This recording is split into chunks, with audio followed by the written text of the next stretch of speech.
All right. Let's talk about the DNC and the RNC, specifically the lineup of speakers at both of them, Dude, because they are. The RNC is crazier though. The DNC has weird. has everyone who you would expect to talk at the DNC, but the RNC has is a mismatch. Kid Rock. All over the it place. has the family that carried the guns at the protesters. It's got the MAGA, the Covington kid. The Covington kid that sued and is a freaking millionaire. So, that kid's rich, dude. Actually, he's not. I don't think he's that rich. I think so. The initial lawsuit would have made him mega rich. I don't think they paid him out anywhere near the value of the lawsuit. Really? Because I heard it was in the millions, though. He settled for in the millions. I heard that it was like a very small amount, like really less than $100,000. See, that's not what I heard. But that's interesting. Yeah, no, but just a crazy lineup of really random speakers, which is so. Who else? Oh, the doctor. Did you see the doctor? The crazy, yeah, the like, yeah. What weird, was her thing? Like the demon something? She was like saying. I can't remember. There's something about yeah, witchery or. Yeah, I don't know, but it's funny because you can see why both sides did what they did, because the RNC is trying to appeal to like Trump voters, yeah, exactly. That like are kind of all over and are like anti-establishment. So we want the Covington kid that's like railing against the media, the family from, where was it, like Arkansas, Oklahoma, or whatever, that were they carrying the guns. Oh, that was Michigan, right? Or Missouri. That's what it was. Yeah, Missouri. The Missouri couple that to rail against like kind of the political system, the doctor to rail against whatever, coronavirus. Whatever. Yeah. And then the DNC is coming at it with Obama, these people, Michelle Obama, Bill Clinton, the establishment. They're coming at the establishment. It is the embodiment of the the very establishment. root of the establishment is showing up to the DNC. Yeah, John Kasich was there. Yeah, it's like I actually really like John Kasich, so I'm not gonna say anything bad about him.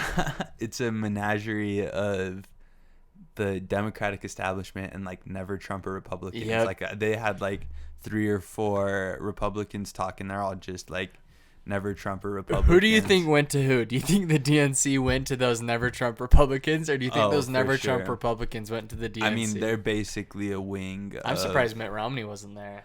I could see Mitt Romney showing up. Oh, I could see that too for sure. But I bet for sure it was the DNC. Just because the way they win is if they can convince moderates to vote for Democrats instead of Trump. Yeah. And dude, I think that like Mitt Romney was like the Democrats' hero. He was like their knight in shining armor for a long time. Weird. Nancy Pelosi was like, God bless Mitt Romney. He stuck to his heart and blah, blah, blah, blah, blah. And I'm like, you're kind of talking about, he's it's like just very hypocritical war criminal. Because it's like, it's just whoever agrees with them in the moment. Or I know. It could have been specifically, yeah.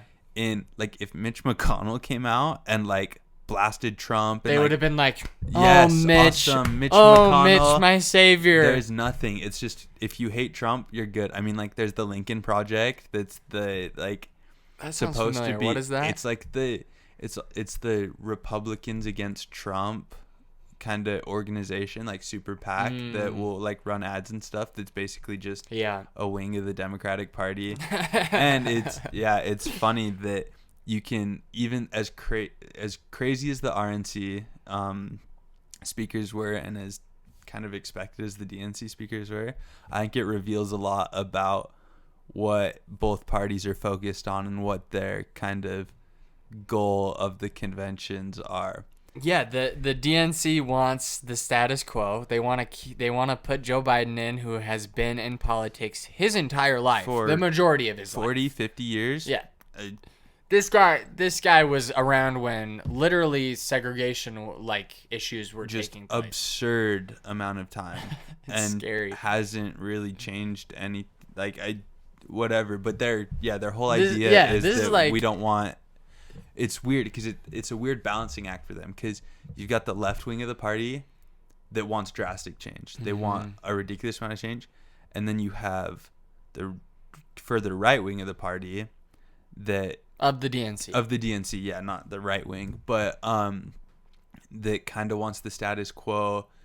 And the only way they win is by appealing to both sides. Like, they have to appeal to both sides, like the moderates and the right wing. They haven't so far. It's crazy to me. It seems like they're struggling to, and that's a super difficult balancing act, because on one side you have people calling for kind of the destruction of the status quo, the tearing down of the establishment, and then on the other side you have the establishment that is kind of comfortable for voters. And I think if the Democrats lose this election, the next candidate they run is going to be very, very progressive. They would be, okay, fool me once, shame on you, fool me twice, shame on me. Because if they run Hillary Clinton and then Joe Biden, and then they run someone like another Joe Biden in 2024. It's like running Hillary Clinton 3 elections in a row. And I think the Democratic Party is starting, Democrats are starting to more critically analyze the establishment. I think both sides are getting a little bit more populist. This is starting to get really corrupt. I think people are starting to realize that. People are recognizing that. Yeah. On the left, that's, you saw Bernie. He would attack the establishment. Yeah. He was the liberal Trump. That bugged me about Bernie a little bit, because he went and attacked the establishment and everything, and then especially in this election, kind of just turned around and was like, "Oh yeah, go Joe Biden." And I was like, it's kind of a sellout. It's the same problem I had with Yang. As I liked Yang. I probably would have voted for Yang if he was my favorite Democratic candidate. Really, and I wouldn't have.